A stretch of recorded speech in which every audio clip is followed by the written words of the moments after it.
Recuerda, el título del mensaje son calificaciones para un pastor y esta es parte 7 y vamos a tratar de cubrir unas 3 o 4 calificaciones. Y vemos ahí la siguiente calificación, que es la 16ª, es que tenga buen testimonio. 1 Timoteo 3:7 dice, también es necesario que tenga, ¿qué dice ahí? Buen testimonio de los de afuera. El hombre de Dios debe tener una buena reputación en su comunidad. Cuando la gente menciona su nombre, debe haber cosas buenas que decir. Miren lo que dice Proverbios 22:1. Deje su marcador ahí en 1 Timoteo 3:7. Pero la Biblia nos dice que tener una buena fama es bueno. De más estima es el buen nombre, dice la Biblia. Ahí en Proverbios 22:1 dice así. De más estima es el buen nombre que las muchas riquezas. Cuando la gente menciona su nombre, debe pensar en cosas positivas. Dice después ahí, y la buena fama más que la plata y el oro. O sea que usted debe tener de más estima un buen nombre que tener mucho dinero. Usted puede pensar en personas que quizás son de mucho dinero, pero tienen mala fama, tienen un mal nombre. La gente habla mal de ellos. Usted conoce lo que es un Ponzi scheme, o una trampa Ponzi, o una estafa Ponzi. A un hombre que llegó de Italia y trabajaba en la industria de las finanzas y él de pronto empezó a envolver a mucha gente en inversiones huecas que no había nada, pero él se robó millones y millones de dólares. Y mucha gente es lo que hace, dice voy a empezar este negocio, invierte en mi negocio, pero no hay nada. Y de pronto se desaparece con todo el dinero. Y de ahí se quedó entonces la estafa Ponzi. Y entonces eso fue asociado con su nombre. Dios dice aquí que es mejor tener un buen testimonio. Mira lo que dice Mateo 5:16, pero Mateo 5:16. Y note que esto aplica a los creyentes también. El creyente debe tener un buen testimonio. O sea pastor o no, Dios quiere que usted tenga un buen testimonio, que la gente hable bien de usted, que la gente tenga un buen concepto de usted. Ahora mire, la gente quizás nos va a aborrecer por nuestra doctrina, pero que no sea por el trato que nosotros les damos, no sea por la irresponsabilidad, que no sea porque nosotros les damos ocasión para que ellos hablen de nosotros. Ahí en Mateo 5:16 nos dice que al tener un buen testimonio es para que Dios sea glorificado. Dice así, así alumbre vuestra luz delante de los hombres para que vean, ¿qué dice ahí? Vuestras buenas obras y glorifiquen a vuestro Padre que está en los cielos. O sea que la gente debe ver nuestras buenas obras para glorificar a Dios. Una vida piadosa brinda testimonio convincente del poder del Salvador. Esto le glorifica. Y esto tiene que ver con una reputación, mire, de los de afuera. ¿Quiénes son los de afuera? Son la gente que no son de la iglesia. Una cosa es portarse bien aquí. Y hay quienes quizás aquí nos portamos bien y nos miran, wow, ese hermano es tremendo, qué tremendo testimonio, eres humilde, es un buen hermano. Pero ¿qué dicen la gente de usted allá afuera? Recuerde que los perdidos piensan que el estilo de vida de un cristiano es algo extraño. Así lo dice 1 de Pedro 4, versículo 3. 1 de Pedro 4, versículo 3 y 4.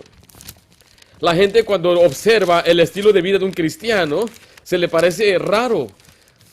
Dice, ¿a poco tú haces eso? ¿A poco tú vas a la iglesia? ¿Y cuántas veces a la semana vas a la iglesia? ¿Y no haces esto? ¿Y por qué haces aquello? Les parece raro.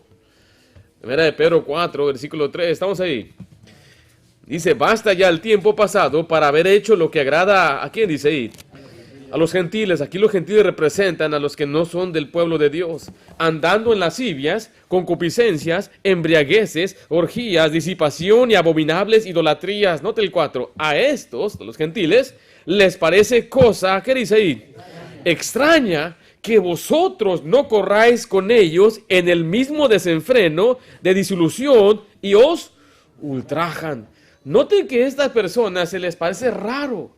Es extraño que usted no haga lo que ellos hacen, que usted no ande en las fiestas que ellos, que no ande usted en las mismas parrandas que ellos, que no ande usted haciendo lo mismo, se les parece raro. Entonces, por un lado, ya somos raros para ellos, pero debe mantener un buen testimonio. Un pastor puede ser odiado, escuche, por su doctrina, pero debe ser respetado por su integridad, honestidad y testimonio. Créame que la gente nos va a aborrecer simplemente por predicar, así dice Jehová. Y no tiene nada que ver con la persona que somos, sino es porque nos asocian con el Salvador Jesucristo. Yo tuve vecinos que nos aborrecían, Y esos vecinos eran homosexuales, sodomitas. Y esos vivían al lado de nuestros vecinos. Y yo nunca les hice nada, pero ellos me echaban una mirada de odio, como diciendo, tú eres totalmente en contra de todo lo que yo represento y todo lo que yo quiero ser.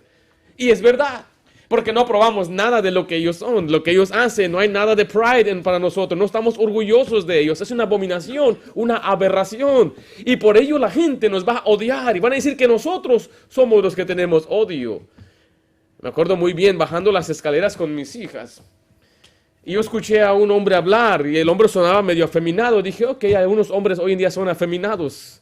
Pero le respondió otro hombre y ahí fue donde me asusté y le dice, yo te amo, yo también te amo. Y cuando volteé a ver, eran dos hombres. Y los dos hombres tenían tacones bien altos, más altos que lo que mi esposa usa. Y cuando los miré, me miraron como diciendo, ¿y tú qué? Yo dije, hey, good afternoon, buenas tardes. Y no me respondieron. Pero si su mirada tuviera fuego, me hubieran consumido en ese momento. Yo no les dije nada, pero yo voy bajando con una familia completamente opuesta a lo que ellos representan. Y por ello la gente nos va a odiar. Por ello la gente nos va a aborrecer. Y le digo una cosa, que sea por nuestra doctrina, que sea por nuestra postura, nuestros principios, que nos aborrezcan y nos odien, pero no por nuestra conducta. No por lo que nosotros, no que le demos nosotros algo una cola que pisar, para que me explique. ¿Sí me estoy explicando? Mire lo que dice ahí en 2 Timoteo 3:10, por favor. Note que nuestra conducta debe ser una de integridad. 2 Timoteo 3:10. Pero tú has seguido mi doctrina. Después, ¿qué dice? ¿Sí están ahí o no están ahí? Conducta. ¿Qué es la conducta? Es la manera de comportarse. Pablo le dice a Timoteo, ¿te acuerdas cómo yo te enseñé la manera que debes comportarte, cómo debes de actuar? En 1 Timoteo 4:12 nos dice que ninguno tenga en poco tu juventud, sino sé ejemplo. Ahora mire, recuerde que ese testimonio es los de afuera. ¿Importa lo que la gente de afuera piense de un hombre, de Dios? Este pasaje nos dice que sí. Recuerden, no estamos hablando de su postura doctrinal. La gente nos va a aborrecer por ello. Si aborrecen a Cristo, nos van a aborrecer también a nosotros. Estamos hablando de la conducta en sus negocios personales. Paga su renta a tiempo. Hay hermanos que yo sé que no pagan. Yo sé de ellos. Aquí hasta este momento no se preocupe. Pero yo sabía de un hermano que duró 3 meses sin pagar su renta. Y después lo querían correr y trajeron al sheriff y todo eso. Y él quería ser pastor. Eso no es un buen testimonio de afuera. ¿Sí me explico? Cosas sencillas como quedar bien en pagar sus facturas, pagar sus biles, quedar bien con su gerente, con la manager o la dueña. ¿Qué dicen sus vecinos de usted? ¿Tiene un buen testimonio ante sus vecinos? ¿O se anda peleado con los vecinos? Yo conozco de un pastor que estaba pastoreando en el área de Nevada, Las Vegas, que él mató a su vecina, pastor. Yo fui a la escuela con este varón. Y cuando yo leí, lo que sucedió es que él tenía una riña con su vecina por años.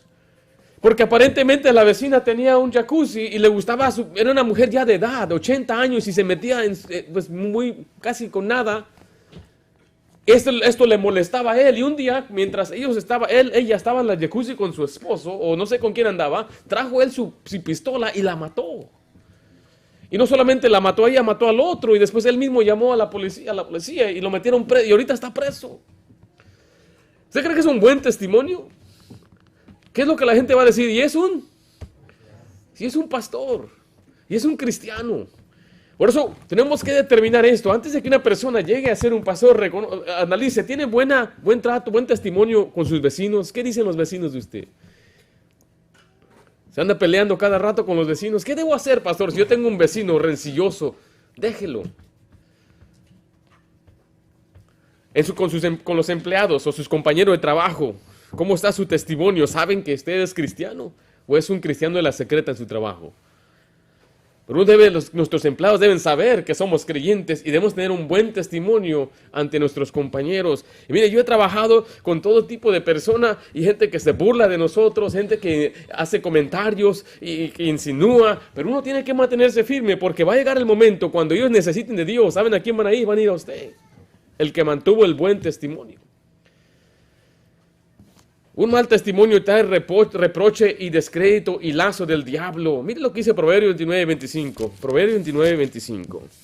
Recuerde, no estamos hablando de un buen testimonio dentro de la iglesia. El pasaje dice de los de afuera. Que los de afuera no tengan de qué acusarnos. Y si nos acusan, pues es mentira.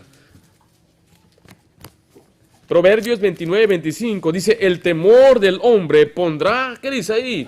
Lazo. ¿Por qué significa eso? Mira, hay personas que dieron mal testimonio por allá afuera que les da temor de enfrentar a los hombres. O sea, tienen que evitar a los creedores o otras personas que han perjudicado de alguna manera por medio de encontrarse con ellos. O sea que un hombre nunca debe tener miedo, temor de nadie porque nunca ha dañado a nadie, no le ha hecho nada a nadie.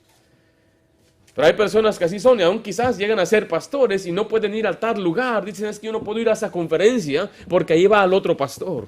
No puedo yo ir a este campamento porque ahí va otro pastor. Ese no es un buen testimonio. No puedo yo ir a esta área a evangelizar porque este era mi vecindario y ahí debo dinero. Imagínense. Debe tener un buen testimonio con los de afuera. Y tampoco debe tener malos motivos o motivos equivocados con el trato de las finanzas, porque también trae lazo. Recuerda, es lazo del diablo. Ven a Timoteo 6:9, nos dice, porque los que quieren enriquecerse caen en tentación y lazo. Lazo del diablo en cuanto a las finanzas, sí, con los acreedores. Una persona que debe dinero. Se puede imaginar que esté un pastor enseñando en la iglesia y de pronto viene alguien a decirle, ese hombre me debe dinero a mí. Y es pastor. ¿Es correcto eso? Ahora, ¿es malo que un pastor tenga deuda? ¿O un cristiano tenga deuda? Recuerde que no es pecado la deuda, el pecado es no querer pagar. Y usted se quiere escapar, pero hoy con el internet nadie se puede escapar. Y usted ponga sus mensajes ahí, fulano de tal, predicador y pastor, ahí en YouTube y todo. Y ahí va su vecino mirando, él es el que me debe el dinero. ¿Es mal testimonio de afuera o no es así? Por eso tenemos que considerar esto. ¿Cómo está el testimonio suyo? Ahora, no es pastor usted, pero ¿cómo está su testimonio con los de afuera? Con la gente que no es cristiana o que no es creyente. ¿Tiene un buen testimonio? ¿Podrá la gente glorificar a Dios a través de usted por sus obras? De quizás no estén de acuerdo con su doctrina, no estén de acuerdo con su postura, sus convicciones, pero no les ha dado ocasión para acusarle de nada. Así que vemos esta calificación, es que tengan buen testimonio con los de afuera. Sigamos en la siguiente, vaya conmigo ahora a Tito, ya terminamos en 1 Timoteo capítulo 3, pero Tito capítulo 1 también nos da otras calificaciones que no aparecen en 1 Timoteo 3. Vamos a ver la 17ª, que es no soberbio. No soberbio, el pastor no debe ser soberbio, debe ser más bien humilde. Dice así Tito 1:7, porque es necesario que el obispo sea irreprensible como administrador de Dios. Dice, ¿qué dice después ahí? No soberbio. ¿Qué es soberbio? Aquí esta palabra significa una persona arrogante, altanera, uno que es inclinado o que tiene inclinación exagerada de su pero no es más que eso, sino es que busca el honor personal, busca servirse a sí mismo. Es lo que significa este pasaje aquí. Lo que hace es para su gloria, para exaltarse. Por eso es que es más bien arrogante. En Lucas 9:46, miren lo que estaban hablando los discípulos. Este no es el espíritu de un siervo de Dios. Lucas 9:46. O sea que el pastor no debe buscar los lugares más altos de honor. ¿Quién merece toda la honra, mis queridos hermanos? Dios mismo. Y un pastor no debe autogloriarse, ni buscar la gloria, ni ser autoexaltado, ni debe buscar el alto honor. Lucas 9:46. Entonces entraron en discusión, son los discípulos, sobre quién de ellos sería el mayor. Imagínense, están preguntando quién es el mejor entre nosotros. Esa era la discusión que tenían los 12 discípulos. El Señor Jesús no estaba aquí en este momento. Yo puedo imaginarme a Jesucristo pasar a otro lado a orar. Él está orando, Él es humilde. Y los discípulos empezaban a platicar, oye, ¿y tú quién crees que va a ser el mero mero? ¿Quién es el más poderoso entre nosotros aquí? No, pues yo soy Pedro y yo hice esto, aquello. No, pero yo soy Juan. Y tú no sabes lo que yo tengo, mi capacidad. Y empezaron a platicar entre ellos, una discusión de quién era el mayor. ¿No suena esto como niños, no? ¿Quién es más fuerte? ¿Quién corre más rápido? Y es exactamente lo que ellos estaban pensando, era quién era mejor. Ese es un soberbio. Y en el ministerio no hay lugar para soberbios. Por eso, mire, si escuchan los que desean ser pastores y un día están diciendo, un día yo no saben lo que voy a hacer, voy a tener una tremenda iglesia y voy a ser un predicador y voy a ser conferencista. Mire, mejor cálmate, mejor no hagas nada, porque así no debe pensar el siervo de Dios. Yo me acuerdo muy bien un hermano que predicó en nuestra iglesia. Él no era pastor y él dijo, cuando yo sea pastor mi iglesia va a tener 1000. ¿Cómo que esa iglesia de 100? 1000 personas va a tener mi iglesia. Y era muy arrogante. Cuando él llegó a ser pastor, la mitad se le fue. Y batalló, y hasta la fecha de lo que yo sé está batallando, porque Dios no bendice al soberbio, al que piensa que es altanero, al que dice yo sé y vas a ver. Y hay algunos que dicen, pastor, deme chance a predicar a la iglesia, yo la arreglo con una predicación. Y los han dejado predicar y se suben altaneros y allá subiendo. Y tú, hermano, ¡ah! Y me acuerdo de un hermanito de nuestra iglesia, le dieron una oportunidad de predicar en nuestra iglesia y predicó su evangelismo. Y al siguiente sábado, pues los hermanos no llegaron. Y dijo, mira, y les prediqué de ganar almas. Y no llegaron. Es un espíritu altanero pensando, no, el pastor no sabe, yo sí sé. Tenga cuidado tener ese espíritu. No es fácil hacer la obra de Dios. Y no lo busque usted para una manera, para autoexaltarse usted. Busque más bien el bien de los demás. No sea soberbio, porque el soberbio antepone su propio bien y su propia voluntad antes que los demás, antes que la voluntad de Dios. En Efesios 5:17 nos dice que el siervo de Dios primeramente debe conocer la voluntad de Dios. Recuerde que el soberbio antepone su voluntad. Pero debemos conocer la voluntad ¿de quién? De Dios. Efesios 5:17. Estamos ahí. Por tanto, no seáis insensatos, sino entendidos del cual sea, ¿qué dice ahí? La voluntad del Señor. Ahora, este es un prerequisito para dirigir un rebaño. Debe conocer usted la voluntad de Dios. ¿Qué es lo que Dios quiere? Para que usted haga la voluntad de Dios y guíe a su iglesia a hacer la voluntad de Dios. En Romanos 12:2 nos dice que debe aprender a comprobar la voluntad de Dios. Ahora, mire, ¿qué es la voluntad de Dios? Es hacer lo que a Dios le agrada. Dirigir a la iglesia de una manera que a Dios le agrada. No es dirigir la iglesia de la manera que yo quiera, ni mucho menos que la iglesia me sirva a mí. Yo no estoy aquí para que la iglesia me sirva a mí, me dé honor a mí y que yo sea como el rey de la iglesia y mi esposa es la segunda o la primera dama de la iglesia. No, no es de ninguna manera. Los pastores somos los siervos de la iglesia y tenemos que servir a la iglesia de acuerdo a la voluntad de Dios. Pero para ello tenemos que aprender a comprobarla. Romanos 12:2, ¿estamos ahí? No os conforméis a este siglo, sino transformaos por medio de la renovación de vuestro entendimiento. ¿Para qué? ¿Qué dice ahí? Para que comprobéis cuál sea la buena voluntad de Dios, agradable y perfecta. Y no solo debemos nosotros entonces conocerla, comprobarla, pero tenemos que hacerla. Vaya conmigo a Hebreos 13:20. Hebreos 13:20.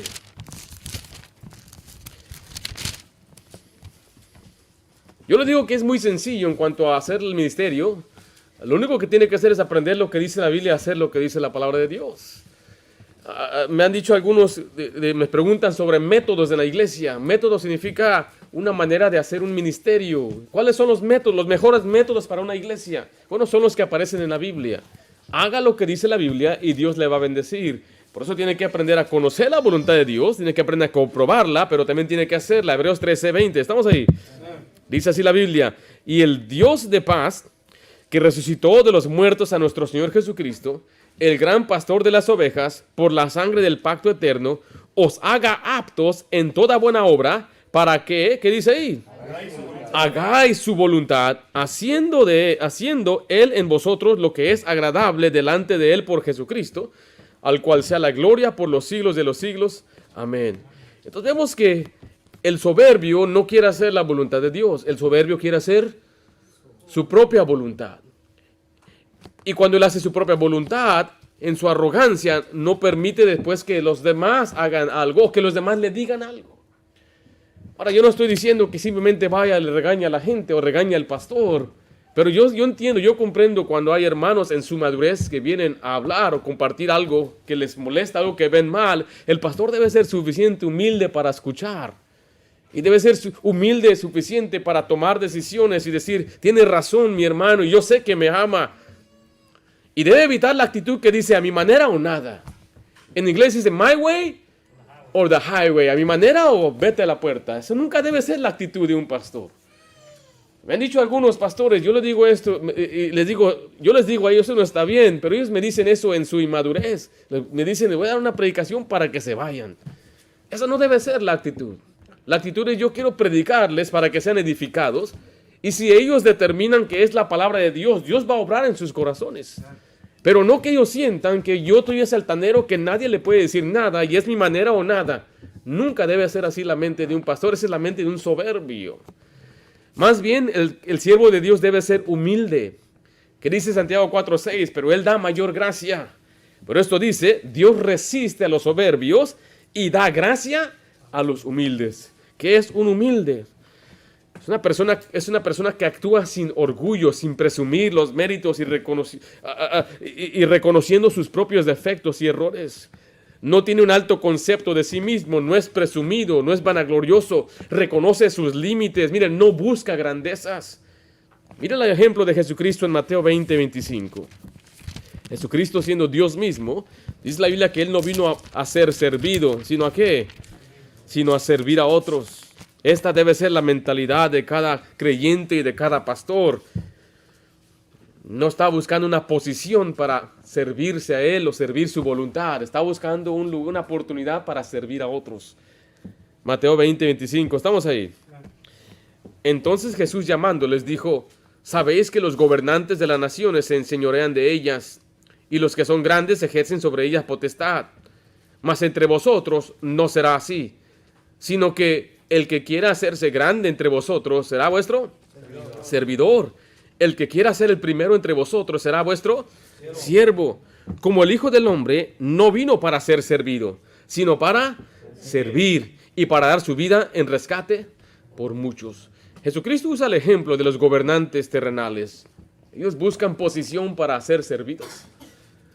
Usted piense nada más en los políticos de nuestro país. El gobernador de California aquí. Durante la pandemia, él estaba saliendo a restaurantes, cerrando todas las escuelas, mientras él mandaba a sus hijos a escuelas privadas. Él iba a restaurantes y cerraba todo, y ahí estaba él sin máscara, sin nada, disfrutando la vida, viviéndola. Pelosi, que es una senadora aquí en California, mientras cerraron todos los lugares para arreglarse el pelo, ella iba a un lugar donde le abrían solamente a ella, para hacerle el pelo a ella. O sea, esos son los políticos de nuestro estado, de nuestro país, que buscan enseñorearse de la gente, sacar provecho de la gente, usar su posición para avanzar en su economía. Usted sabe que es ilegal que un diputado o un oficial del gobierno que invierta en la bolsa de valores. Eso es ilegal, pero le hicieron la pregunta a esta mujer Pelosi, que si ella está de acuerdo con eso, y dijo que está bien. Su esposo ha ganado millones y millones de dólares por la influencia que tienen como por ser una familia en eminencia. Han abusado de todos los derechos, han abusado de los derechos o de las reglas, han quebrado las reglas que les han puesto a ellos. Pero no se sorprenda, que esa es la mentalidad del mundo. Pero Dios dice, así no deben ser las cosas de Dios. No debe haber un siervo de Dios pensando, voy a sacarle provecho a la gente. Voy a tener esta posición. Como yo sé que el hermano trabaja de mecánico, le voy a abusar para que me arregle mi carro. Como el hermano trabaja en esto, le voy a decir que me pinte mi casa. Y como sé que el hermano, él es cocinero, voy a tener una fiesta, voy a pedirle que me haga una fiesta y no lo voy a pagar. Eso es un abuso completo a todo eso. Ahora, usted sabe, ¿a quién de ustedes yo les he pedido que me ayuden de esa forma? Podría, ustedes me han ofrecido, algunos se han ofrecido, pero ¿sabe qué? No debe ser esa la mentalidad del siervo de Dios. No debe ser autoexaltarse. Mire lo que le dijo Dios a un hombre llamado Baruch en Jeremías 45:5. Jeremías 45:5.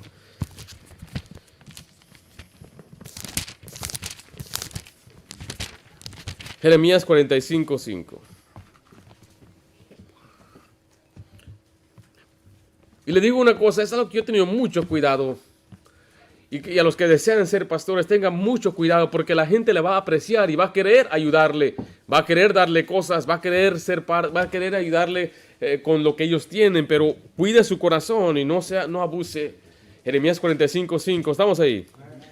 Aquí le dice a un hombre llamado Baruch, y tú buscas para ti grandezas. ¿Qué le dice después ahí? no las busques. No busques grandezas. Me preguntó una vez un muchacho porque me vio predicar en una conferencia internacional. Y me dice, ¿cómo puedo hacer para llegar a como tú? ¿Cómo lo puedo hacer para ser como tú? ¿Qué te refieres? ¿Cómo le hiciste para que te invitaran a esa conferencia? Ahora esta conferencia fue en la Ciudad de México, una gran iglesia, buen pastor, pero yo no me invité, yo no busqué eso. Hasta la fecha estoy sorprendido de que estuve allí. Y yo no sé si voy a volver, la verdad, o sea, no sé si me van a volver a invitar, pero yo no busqué eso. Una persona me dijo, muchos pastores quisieran esa oportunidad que tú tuviste, pero ¿qué oportunidad? ¿De qué estás hablando? ¿De lucir? ¿De mirarse bien delante de la gente? ¿De que la gente te aplauda? Es por eso que no llegas ahí, porque estás buscando grandezas para ti. Más bien el que no busca estas cosas, Dios los exalta, los pone en ese lugar. Y uno cuando llega a ese punto tampoco debe enaltecerse y pensar, mire quién soy, mire hasta dónde he llegado, mire qué tanto la gente me quiere, mire qué tanto la gente me aprecia. Tenemos que tener mucho cuidado, somos siervos de Dios. No somos nada más que somos servidores de Dios. Recuerde, cuando Dios nos usa porque así lo desea Él, y le debemos dar gracias a Dios que nos tuvo por fieles y nos puso en el ministerio, no porque lo merezcamos, sino debemos ser humildes siempre sirviendo al Señor con humildad, como nuestro Señor Jesucristo. Él no vino para ser servido, sino para servir. Hermanos, ¿estamos bien, hermanos? ¿Se ven cansados? Yo creo que hay que dormir más el sábado anoche. Terminando el servicio, váyase a su casa y descanse. Pero ya esto me está llenando de enojo, porque miren, la siguiente es iracundo. Tito 1.7. Tito 1.7.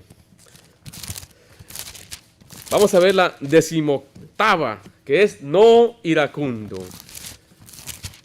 Tito 1.7, ¿estamos ahí? Porque es necesario que el obispo sea irreprensible como administrador de Dios, no soberbio. ¿Qué dice pues ahí? No iracundo. Esto habla al hombre que es propenso a la ira, el que fácilmente se enoja. ¿Hay enojones entre nosotros aquí? Dios no le gusta, no le agrada que seamos enojones. La palabra enojón se aplica a la persona que se enoja o enfada con mucha facilidad, y mucho menos el pastor no debe ser un enojón. El enojo es la alteración en el ánimo que suscita enfado o ira hacia una cosa, una persona, disgusto, molestia. Ahora, no todo enojo es malo. Los pastores nos tenemos que enojar contra el pecado y tenemos que tener un celo por Jehová. En Efesios 4 nos dice la Biblia que no es pecado enojarse, el pecado es dejar que el pecado nos controle, o el enojo nos controle. Efesios 4. Es lo que hacemos después de enojarnos. Efesios 4:26. Estamos ahí. Airaos, pero no pequéis. No se ponga el sol sobre vuestro enojo, ni deis lugar a ¿quién? El diablo. Mire, esto habla de enojarse por cosas correctas. Usted, padre, tiene todo el derecho a enojarse con sus hijos cuando le desobedecen, cuando no sacan buenas calificaciones, cuando no se portan bien, cuando se pelean entre ellos. Le debe enfurecer, o se debe enojarse. No lo pase por alto. Usted tiene el derecho de enojarse, pero no pecar. O sea, una cosa es que usted se enoje con su hijo y de pronto le empieza a insultar y ofender y a decir de cosas y degradar a su hijo. De eso no se trata. Eso es pecar. Los pastores se pueden enojar con los miembros de la iglesia, pero no pecar. No voy a insultarlos, no voy a guardar resentimientos contra los hermanos, no voy a ser hostil con ellos. Los patrones se pueden enojar con sus empleados, ¿o no? Sí, cuando un empleado no hace lo que debe hacer, cuando constantemente está llegando tarde, pues sabe que el patrón dice, oye, pues ¿qué andas? ¿No quieres este trabajo o qué? Entonces, ¿se puede enojar o no? Sí. Pero el énfasis del mensaje del enojo es el enojo pecaminoso. En Efesios 4:31 nos dice así: quítense de vosotros toda amargura. ¿Y qué dice después ahí? Enojo, ira. Y entre ellos dice gritería, maledicencia. Porque los enojones, ¿qué hacen? ¿Los enojones qué hacen? Les gusta gritar. Se enojan y piensan que cuando gritan van a tener más fuerza, más poder. Pero Dios dice que no seas enojón. ¿Quién es el enojón? El que se enoja fácilmente. Proverbios 14:17.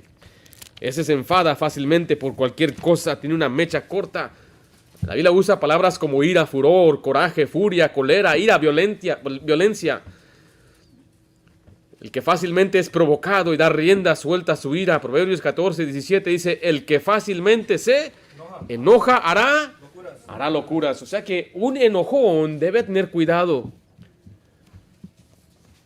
porque va a hacer locuras. Yo diría esto, si alguien dice, yo batallo con la ira, soy muy enojón, entonces considere ser pastor. Considéralo mucho, porque usted como pastor va a ser provocado mucho. Hay enemigos que le van a provocar, la gente le va a fallar. Imagínense que es un enojón, se enoja con su esposa y ahora viene a predicar a la iglesia. Es un enojón, de todo se enoja, viene y los hermanos llegan tarde, se enoja. Los hermanos no pusieron la mesa bien, se enoja. Los sugieres no tienen la gafeta y se enoja. Alguien tira una moneda por ahí y se enoja. El hermano del sonido se equivoca y se enoja. Yo he visto pastores enojones así. Mientras están predicando y el hermano del sonido comete un error. Oye tú, cámbiale bien o qué. Y le empiezan a gritar. Y después vuelve. Hola hermanos, ¿dónde estaba? No, eso no va así. Es más, me acuerdo, algunos enojones les tocaba cantar y tenían un micrófono cada uno. Y a veces los micrófonos pues no los prenden. Y me acuerdo cuando pasó un muchacho, andaba enfrente de todos. Pum, pum, pum. Okay. Ahora empezó a cantar. Dijo, qué mal testimonio, ¿no? Me acuerdo de un hermano que estaba atrás en el sonido y el predicador invitado, ni siquiera era el pastor de la iglesia, era un pastor invitado. Le empezó a gritar, oye tú, conejo, porque tenía dientes grandes. Cálmate, conejo, y cámbiale, mueve el sonido, conejo. Aparentemente pensaba que le estaba bajando el volumen. Déjale bajo el volumen al predicador. O no sé cuáles las instrucciones. Y este hombre se enojó y fue hasta atrás. Quitó al hermano de la silla y le subió el volumen. Así se hace, conejo. Y regresó a su púlpito a predicar. ¿Tú crees que eso está bien? Es un hombre de ira, enojón. Hace locuras, hace cosas fuera de... Mano, yo puedo contarle muchas historias, pero también le puedo contar buenas historias. Me acuerdo de un pastor, se llama, si usted lo conoce, está en la edad, se llama Ezequiel Salazar. Estábamos en una conferencia, y una conferencia grande de miles de personas. Y toda la electricidad iba hacia una sección, y alguien pasó y se tropezó. Y se fue la luz, se fue todo. Y rápidamente volteé a verlo a él, a ver cuál era su reacción, pero su reacción de él era... tranquilo, no cambió nada. Simplemente fue un accidente. ¿Sí me explico? Pero puedo yo pensar en otros, cómo habían reaccionado. ¿Y quién fue? ¡Cuidado ahí! ¡Ah! ¡Ah! Ese día yo tuve más respeto para ese hombre, por su reacción en ese momento, que se pudo contener. Recuerde que la ira es una obra de la carne. Manifiestas son las obras de la carne, entre ellas dice iras. Es una muestra de necedad, porque dice la Biblia que el enojo reposa en el seno de los necios. Es una marca de un inmaduro. Una persona que se enoja fácilmente, que es bien enojón, no debería pastorear porque es inmaduro. ¿Por qué se enoja la gente? Algunos se enojan por su mismo orgullo, porque recibieron un trato, no saben quién soy yo. ¿Cómo te atreves a hablarme a mí así? Yo soy fulano de tal, siervo de Dios, profeta. Y empiezan ellos a sentirse ofendidos porque alguien no los tomó en cuenta de la manera que ellos mismos se perciben de ellos mismos. Como Herodes se enojó cuando se sintió burlado. ¿Se acuerda cuando los reyes magos no volvieron a él? Dice la Biblia que se sintió burlado y se enfureció y mató a todos los niños. Amán se enojó cuando Mardoqueo no se arrodilló ante él. Decía, ¿cómo tú no te atreves a arrodillarte ante mí?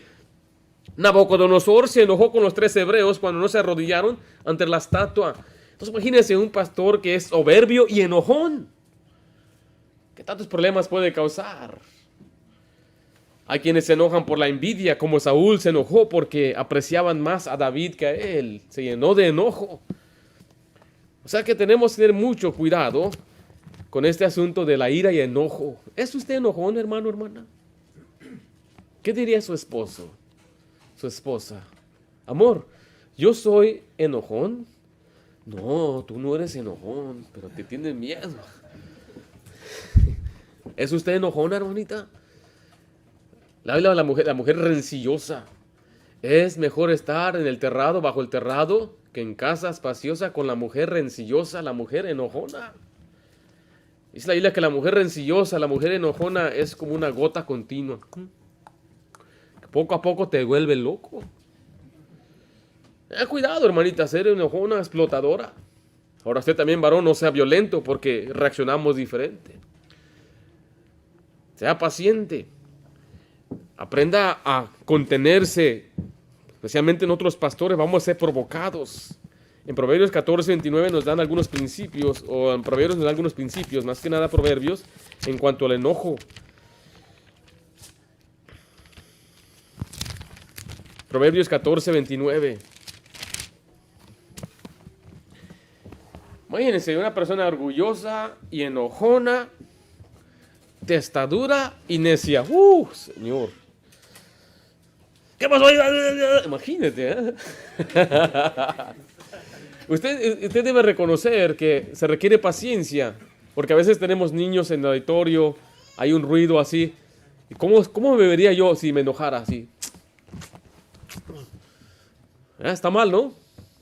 He aprendido, hermanitos, he aprendido a contenerme. Proverbios 14:29 dice, el que tarda en airarse es de gran entendimiento, mas el que es impaciente de espíritu enaltece la necedad. El que tarda en airarse, o sea, que el que le provocan pero no se enoja, aguanta y aguanta, es tardo. Tardo significa que es lento, no se enoja muy fácil.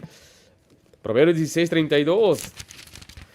Mejor es el que tarda en airarse que el fuerte, y el que se enseñorea de su espíritu que el que toma una ciudad. Hay dos tipos de personas. Hay quienes pueden conquistar una ciudad, pero ellos no pueden domar su espíritu. Son enojones. Usted debe tener mucho cuidado en controlar su espíritu. Mejor es el que tarda en airarse. Usted conoce de Napoleón Bonaparte, el emperador de Francia. Este hombre en su ira y en su enojo llevó a más de 400,000 hombres hacia Rusia. Y le decían sus capitanes, no podemos ir, es tiempo de nieve, pero él estaba obstinado, estaba lleno de ira y era un hombre ya necio, no pudo contener su espíritu, que llevó a esos 400 hombres a la guerra y cada uno de ellos murió congelado. Simplemente por no poder enseñorearse de su espíritu. Ahora otro hombre llamado David, que él se enseñoró de su espíritu. Él estaba en la cueva y su enemigo ahí estaba tendido. Y en 2 ocasiones él tuvo oportunidad de matarlo. Tenía todo el derecho. Él era el ungido de Jehová. Pero él mismo dijo que él no podía ponerle la mano sobre Saúl. Él pudo contener su espíritu. Mira lo que dice Santiago, por favor. Santiago 1:19.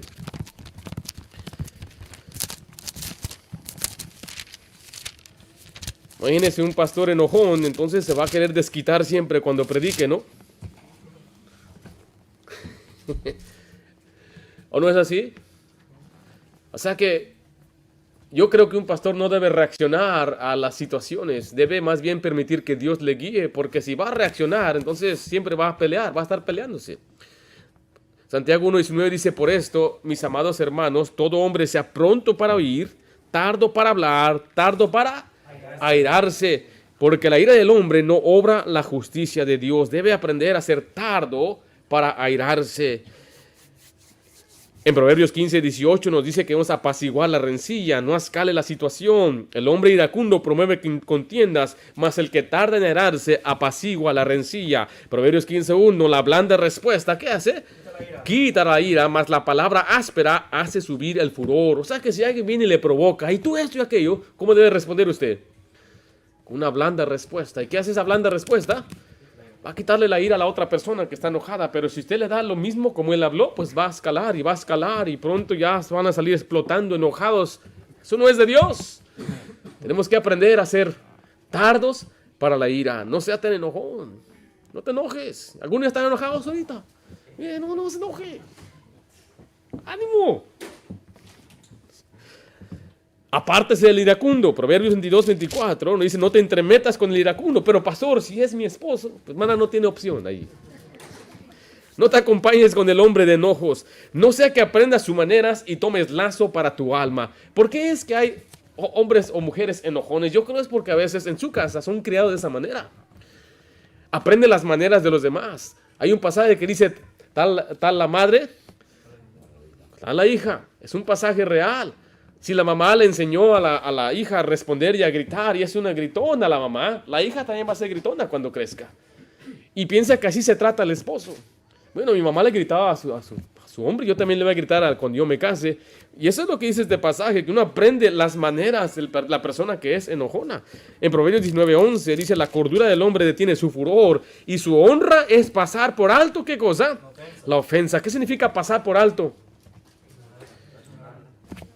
¿Alguien te ofende? Está bien, no voy a hacer nada, lo voy a dejar. ¿Te vas a dejar? Deja, yo me voy a dejar, que Dios pelee por mí. ¿Cuántas veces la gente no nos va a ofender siendo pastores? ¿Qué va a hacer, pastor? ¿Siempre ya tiene que responder a las ofensas? Imagínense, tenemos que responder a todas las ofensas que recibimos por internet, por los mensajes de chat y todo. No, hombre, ahí no saldríamos. ¿Pero qué debemos hacer con esa ofensa? Báñate con aceite, mira, para que todo se te resbale. Pero te ofendió. Está bien, adelante, yo te doy permiso. Oféndeme. Yo paso por alto la ofensa. No es gran cosa. ¿Qué es lo que un siervo de Dios debe ser? Bueno, en primer lugar, no debe ser contencioso. Según Timoteo 2:24. Nos dice así, según Timoteo 2:24. Estamos ahí. Porque el siervo del Señor no debe ser contencioso. Y en Tito 1:7 nos dice que no debe ser pendenciero. ¿Qué significa pendenciero? Que es aficionado propenso a las discusiones, peleas, riñas. Es lo mismo de un contencioso, la contienda. Es lo opuesto a ser un hombre tranquilo, que no se llena de ira. Pero hay quienes están buscando una pelea. Eso no debe ser la cosa para un pastor, ni mucho menos para un pastor. ¿Ya escuchaste lo que dijeron de ti? ¿Qué dijeron? ¿Quién fue? ¿Sí? ¿Tú fuiste? Y buscar siempre una riña. Buscar, no. El pastor debe guardarse de espíritu de hostilidad, resentimiento y enojo, incluso cuando las cosas en la iglesia parece que no van bien. Cuando hay personas criticonas e indiferentes, eso va a pasar. Y uno tiene que aprender a ser paciente con las personas que a veces hablan sin pensar y dicen cosas. El siervo de Dios no se enoja fácilmente cuando delega un trabajo y después no se hace. A veces los hermanos que trabajan en el audio algo dicen, pastor, me equivoqué, hicimos, está bien, hermanos, así pasa. ¿De qué sirve que me enoje? ¿Me explico? ¿Sabe qué es lo que a mí personalmente sí me molesta? Yo creo que nos debe molestar con el celo de Jehová. Es sí cuando una persona ya es madura y tiene un compromiso, una obligación en las cosas de Dios y no las cumple. Eso así, a mí sí me causa molestia, pero no voy a permitir que el enojo después afecte mi predicación, afecte mi familia. Y lo que se debe hacer es tratar el asunto personalmente. Y decirle, oye, hermano fulano, no quiero hablar con usted. He notado pues que ha fallado en esta área. Pues quiero preguntarle, todo está bien, hermano, algo te puedo ayudar. Es una diferente actitud. Así simplemente decirle, oye, tú ya no eres ese, tú ya no eres Ujier, quítate de ahí. Imagínense. ¿Eso lo hemos visto? Yo lo he visto todo eso. Ella, hermano Oscar, ¿qué puede hacer? Si quiere, pues ahí está la puerta, hermano. Y ahí, hermano, agarra las tabletas y esta me la avienta. ¿Qué? Ahorita nos vemos allá afuera si quieres. ¿Así debe ser o no? No. ¿Debe un pastor pelearse? ¿Saben que hasta hay UFC para pastores? ¿Sí sabes? ¿Verdad? No, que aquel pastor se queda un tiro con otro pastor de otra denominación. No, eso no está bien. Vamos, hermanos, a apoyarlo y todo. No, debemos ser pacíficos. Go, pastor, go, go. Ahí me está entrenando el hermano Rafael y todo.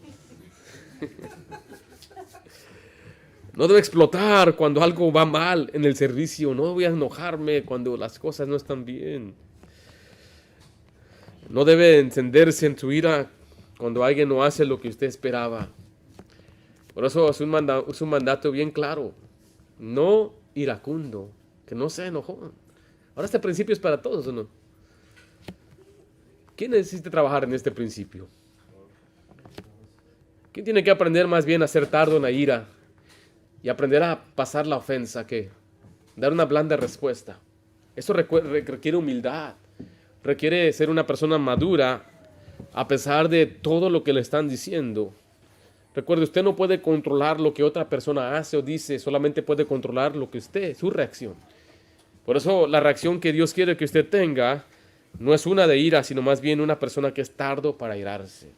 Que de pronto cuando se enoja, ahí es donde hace locuras. Bueno, aquí llegamos a nuestro tiempo para este día, hermanos. Vamos a orar. Padre Santo, te damos gracias por tu palabra.